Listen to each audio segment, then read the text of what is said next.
So yun mga kapangit, tapos natin maligo pero parang ang hagad ang mukha natin ah. So yun mga kapangit, kasi kahapon pumunta dito si engineer yung nag-ayos ng ilaw natin sa building permit natin. So yun, binigay niya na lahat yung papel sa akin mga kapangit. So tayo yung maglalakad sa munisipyo, lalakarin natin tapos dadaan tayo ng barangay. Kuha tayo ng barangay clearance tapos kay attorney daan tayo tapos noon sa munisipyo tayo mga kapangit. So sana matapos natin ngayong buong isang araw mga kapangit. So update ko kayo ngayong araw na to kung ano yung magiging ganap natin. Mga kapangit, nandito na tayo sa opisina ni Attorney Feliciano. Pangit, wala si attorney, saka hindi daw sila So yung mga kapangit, tinuro tayo sa kay Attorney Bulos mga kapangit. So lilipat tayo. Grabe ang hirap pagpakabit mga kapangit ng ilaw. Ito kasi mga kapangit yung ilaw ko, dapat ito na lang, magpirma na lang sana ako, pero hindi maharap ng engineer, kaya yun pinalakad niya muna sa akin. And hindi ko alam kung magkano aabutin mga kapangit ng building permit natin. So let's go. Pati kay Attorney Bulos. So mga kapangit, dito na tayo. Kung muna po kayo gagawin pa. So mga kapangit, stop muna tayo. Kain muna tayo dito. Kasi mga kapangit, mag alas 12 na rin. So baka pagdating doon, baka break time pa ng mga munisipyo. So kain muna tayo ng pananghalian. Hay, ang hirap paglakad ng ilaw. Ano te? Baka. Tingin ng ulam natin mga kapangit. Kain tayo. Tinula na te? Manok? Nilaga? Ito baka po? Ito nilagang baka, nilagang putok ng baka. Ulam ko mga kapangit, nilagang baka sa kapakbit. Okay, kain tayo.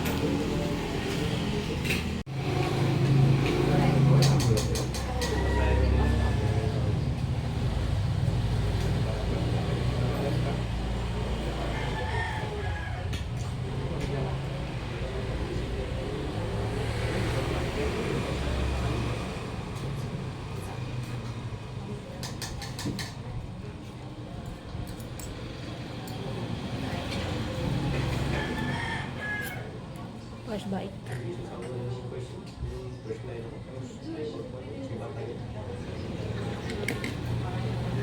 Sarap. Dito ako lagi kumakain mga kapangit.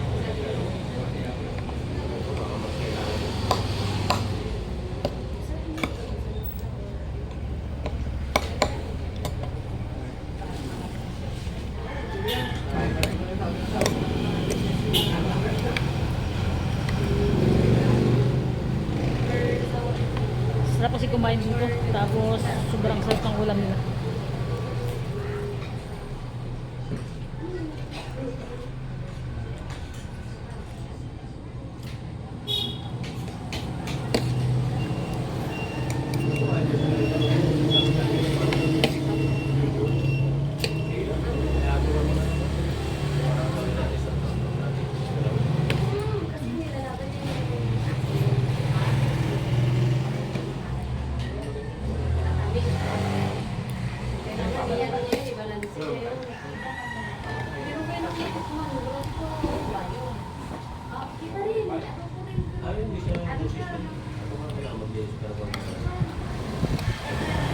Malambot yung karimbakan nila.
Dito lang ma'am no, sa taas niya na. Dito po. Opo.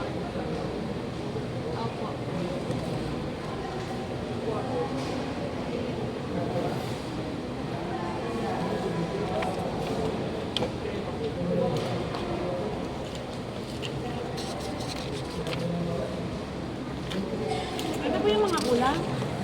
Barangay clearance niyo po, isa lang naman dito. 5 copies po. I-receive na namin to kahit wala yun, pero pag magbabayad lang po kayo ng 156 para po makakuha ng tax clearance at tax. Magbayad na lang po ako. Pag ano na po, pag may order of payment sa asana, magtawag lang po kami sa inyo. Ah, sige. Tapos yung mga photocopy po ng PRC ID ng ano ng mga nag-drawing ay ng ano pala, May-ari? professional engineer. Engineer. Nang ba? Yung kanina, yung may lining na pink. Ako nandito rin po yung nakasama.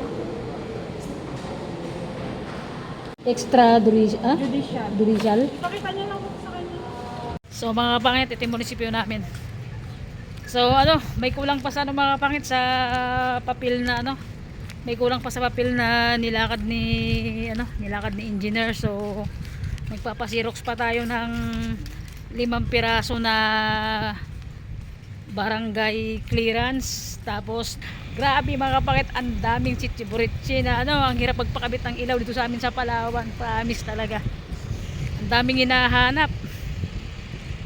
So mga pangit, 1:30 na ng hapon. Grabe, ang dami kong pinirmahan. Kulang pa rin yung papel na nilakad ni engineer, so kukunin natin. Tapos ulit mga kapangit ng ano ng bahay. Kukuha tayo dun sa pinagbilihan ko ng lupa ng doon, magpapasirox pa tayo ng 5 barangay clearance. Grabe. Tapos balik na naman tayo ng bayan. Sana matapos ko ngayon buong isang araw mga kapangit, kasi ano, kulang-kulang yung mga papel na nilakad ni engineer. So yun na lang din yung kulang, and sana tapos tatawagan tayo kung magkano yung babayaran natin sa penalty na building permit natin. Pambihira naman, oo. Bahay lang na kubo-kubo, kailangan pa ng building permit. Anya mo ton. Ito yung mga papel, oh. Ang dami niya, no. Lahat dyan pinirmahan natin isa-isa. Sobrang ang dami, kapal. Nag-vlog na lang tayo para ano, para may content tayo, and bago tayo uwi ng ipilan, magpa-xerox muna tayo para dire-diretso yung lakad natin, para pagbalik tayo ng bayan, diretso tayo sa ano, sa munisipyo, para matapos agad yung lalakad natin. So yung mga kapangit, bumalik tayo ulit ng ipilan. Ay grabe, ano na, 3:00 na ng hapon mga kapangit. So balik na naman tayo ulit ng bayan, kasi nga ang dami nilang hinihingi sa ano, ang dami nilang hinihingi sa lupa ko, yung pagkabili, yung mga may-ari, yung mga magkakapatid na pinagmanahan. Diyos mi Santissima, Demonyong Koto. Ito mga kapatid, pakita ko sa inyo yung ito na yung last na hinihingi ng munisipyo. Pag ito wala pa, pag sampalin ko ng mga taga munisipyo talaga. Yan ang mga kapangit, ito na yung last. Ito na yung last na hinihingi nila, kasi dito lahat nakapirma yung magkakapatid. Yan. Pag ito wala pa din, ay naku, aywan ko na lang. Maghapon ako naglalakad ng ano, ng ilaw natin. Sayang lang yung bined kay engineer, hindi na nilakad lahat. Let's go, pabayan tayo ulit. Daming papel. Uwi na ako mga kapangit. Oh, hapon na tayo natapos. Madilim na. Pauwi pa lang tayo. Pag alas 6 na mga kapangit ng hapon.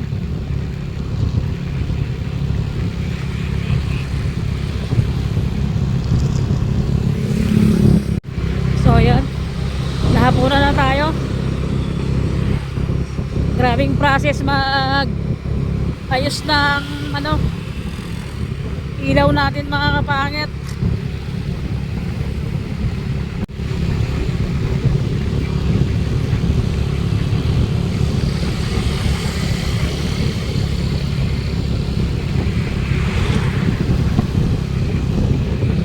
Kapangit, kararating lang natin, and dumiretso tayo dito sa ano, yan o, motor ko. Dumiretso tayo dito mga kapangit sa bahay nila ate ko, kasi nga nakaraan, wait lang, pasok mo sa bahay nila. So mga kapangit, nandito na ako sa ano, sa bahay nila ate ko. Malamang diyan ka na sa labas kanya, di ba?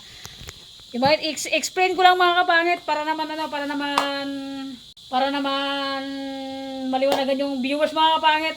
Kasi may nag-sponsor kay ate ko mga kapangit sa allergy niya kasi baka sa Miyerkules ipunta ng puerto sa derma kasi nga yung skin niya, skin, balat. Mga kapangit. Kailangan nang idala sa derma mga kapangit. So yung balat niya as in akala mo yung mga balatong yung mga mungurang si paglabasan, sobrang ang dami.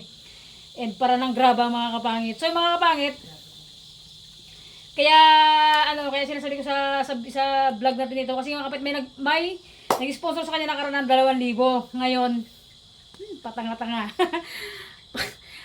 Sobrang nagmamadali kasi ako mga kapangit itong araw na yun, tapos sobrang ang lakas ng ulan. Hindi ko alam kung Friday ba yun o Weekdays. Ayun ko ba, bakit ganun mga kapangit doon sa 2 araw. Ngayon, nagmamadali ako punta ng bayan mga kapangit. Kasi sinend sa GCash ko yung pera na ibibigay kay ate ko na sponsor yon. Nagka-problema mga kapit. Na-send ko sa wait lang para makita yung ko ba. Yan. Grabe, hagard na hagard pa ako mga kapit. Kasi kagagaling ko lang ng bayan ni ate ko. Oh. So mga pangit, kaya ini-explain ko sa para naman maliwanagan din yung yung nag-sponsor sa atin kasi hindi ko pa na-vlog yung ibibigay ko kay ate ko mga kapangit. Nagkamali ako sa pindot ng number. So, dapat 666 ang napindot ko.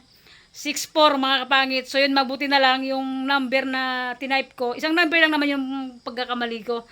Buti na lang yung number din mga kapangit. Hindi verify ng GCash. Saka wala pang gumagamit yung number na yon. So, yung sponsor ko na nag-send sa akin ng GCash, in-explain ko rin sa kanya mga kapangit. Sabi ko, ganito po kasi yung nangyari ma'am. Kako na nagkamali po ako. So, yung number na pagsisindan ko ng GCash na na-cash out, sinend ko rin sa kanya. Tapos yung number na tinype ko na nagkamali ako. So yun, medyo nagka-okay na mga kapangit. Kaya yun, ang tagal din kasing inantay ko ng inabot din nata ng isang araw, isang gabi. Bago nabalik yung yung pera. Tapos nagpatulong ako sa asawa ng pinsan ko na nagtatrabaho sa Palawan po siya. Buti lang mga kapangit, nagawa niya ng paraan and naibalik sa akin yung akala ko hindi na maibabalik yun mga kapangit kasi sabi ko baka na nakuha na ng pinagsintan ko ng GCash.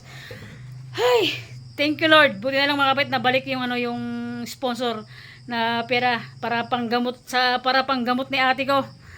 Sabi ko patay na, sabi ko wala na, nagkamali na ako. Siyempre parang nadismaya ako sa sarili ko kasi baka mamaya ma-discourage yung sponsor sa atin, pero yun, pinaliwanag ko lahat yung mga detalye kung bakit nagkaganon. And nung araw na yun, ang lakas ng ulan as in nagmamadali ako, basta't pa nagmamadali ako mga pangit, may sablay. And so yun, kararating lang natin sa bahay dito kila ate ko dun, and sa bahay kasi nga nag-ayos tayo ng natin, building permit natin. Akala mo yung may business ka ng malaki, kailangan pa ng building permit. Kaya yun, ngayon ko palang ibibigay kay ate ko mga kapangit. So sa sponsor na nag-send sa akin, pasensya na po talaga natagalan. And dapat kayo nung umaga ko pa itong mga kapangit binigay, pero ngayong gabi na lang kasi nga as in busy ako itong buong isang araw. Businessman yan, busy. Alright, wait lang mga kapangit. Ibibigay natin sa kay ate ko. So yun mga kapangit, ito na yung sinend kay ate ko. Siyempre mga kapangit, yan. Pati sa akin, nag-send din sa akin ng 1,000. Bali, 3,000 to lahat mga kapangit. Yung isa pang pang mukbang natin. So, yun. Dahil nga, sa kurente natin mga kapangit, hindi ko na vlog pang mukbang yun mga kapangit. Ginamit ko na sa mga papel para sa ilaw natin. Kasi nga, yung engineer na gumawa ng natin, akala ko, na yun, pirma na lang yung kailangan ko, pero ang dami pang papel na hiningi sa akin, kaya yun, ang dami nating nilakad na papel. And hindi pa tapos mga kapangit, hanggang bukas lalakarin pa natin. So mga kapangit, ito na bibigyan natin kay ate ko, and yung sa akin mga kapangit, 1,000 pang mukbang ko sana yun, pero hindi ko na pinangmukbang kasi nga pinangdagdag natin sa nilalakad natin na ilaw and mga papers na ginamit natin, and may mga binayaran sa attorney, ganon. So thank you sa nag-sponsor sa akin isang 1,000, and kay ate ko itong 2,000 mga kapangit. And yung dinugtong ko na itong vlog, itong ibibigay ko natin na pera sa kasi diba naglalakad ako ng kuryente ko dahil binablog ko rin. So dinugtong ko na itong mga kapit kasi nga bukas another lakad na naman, hindi pa tapos. So my G, so yan, ito Pero sa ate ko mga kapangit, ayaw magpakita ng mukha niya. Ipakita ko lang sa inyo yung para may proof na talagang yung mga yung ano niya kasi nakaraan hindi na ako nag-vlog sa mga kapangit sa hospital kasi siyempre parang sabi ng viewers ko tulong na naman. Yung padam, di ba? So yung mga kapangit, ipapakita ko lang sa inyo si ate ko pag abot ko ng pera para makita niyo yung kung gano'n sa kadaming graba sa katawan. Allergy pala. So yun mga kapangit, ito na, iabot natin kay ate ko, as in tiyan yung mata niya, naglusok niya, as in ang dami mga kapangit. Hindi ko alam bukas kung follow-up check-up niya, hindi ko alam baka kung i-confine siya, kung anong resulta bukas mga kapangit, basta nire-repair sa Puerto sa Derma. So ito may nag-sponsor sa'yo ng 2,000 pang gamot mo. So, 2,000 sa kanya mapangit, sa akin meron din, pero sa akin hindi ko na nagamit pang mukbang kasi dinagdag ko na sa nilalakad ko ng ilaw. And yung nakaraan pinangbayad ko yung mga kapangit kay engineer din yung naglalakad ng ilaw ko. So grabing process ng ilaw te. So yun te. Anong masasabi mo sa nagbigay sa atin ng ng another tulong? Grabe, sobrang blessed na blessed tayo sa maliit man na blessing o malaki. Sobrang salamat po talaga Lord din sa nag-sponsor siyempre sa amin. Ayun, salamat dito sa Toki. Malamang siguro bukas yan kung anong resulta ng follow-up check-up ko. Kung sabi sa akin ng doktor, kailangan ako i-refer sana sa Puerto. Para sa matignan nga derma. ng derma itong mga allergy kasi tagal na siya, halos 4 na buwan na ba? Hindi, pa yan di ba nung May? Nung May pa kasi itong mga kapangit, kumbaga siyempre nga walang sapat talaga na pang hospital, pang check-up. Kaya yun, yung parang napabungol-bungulan na rin namin ba? So yan. Kasi ako pumayag na sa admit ako sa hospital na pumayag na dalhin ako sa sa Puerto i-repair kasi nga wala kaming sapat na Kaya yun. na pira. Kaya bukas follow-up check-up ko, hindi ko alam kung anong Hindi, may din, may binigay na gamot na resita tayo, pero mga kapangit yung hindi nabili lahat. yung may nabili kayong gamot, pero yung gamot na nabili nyo, hindi lahat nabili mga kapangit. Tapos, yung gamot na iniinom niya, mas lalong naglala yung kanyang kati-kati. Yung tablet, di ba? Hindi man totally, hindi ko alam, basta pag nagminan na din Oo. na tumubo ulit. Tapos, yung, alam mo yung katawan niya, yung parang graba ba? Mabaras. Mabaras. Sobrang bungang araw po, pero kung mapala siya, Pero sa bungang araw, meron pang malalaki na parang, Kasi mga kapit, ang lang kasi ito, siyempre, nag-worry kami magkakapatid. Kasi nga, minsan, yung hirap siya maghinga. Kaya sabi ko, kailangan mo ng dalhin sa hospital, magpa-check up na siya. So, salamat po sa nag-sponsor kay ate ko ng 2,000 na pambili ng gamot niya. Tapos, sa akin yung pangmukbang, hindi ko na pinanggastos sa mga kapangit sa ilaw ko na Kaya yun mga sobrang salamat po talaga, sobrang blessed na blessed kami sa mga taong tumutulong sa amin, sa nagbigay ng sponsor. Maraming salamat po and God bless you all. And ayaw niya kasi magbabanggit ng pangalan niya. Thank you so much po ng madaming and sobrang nakatulong sa amin.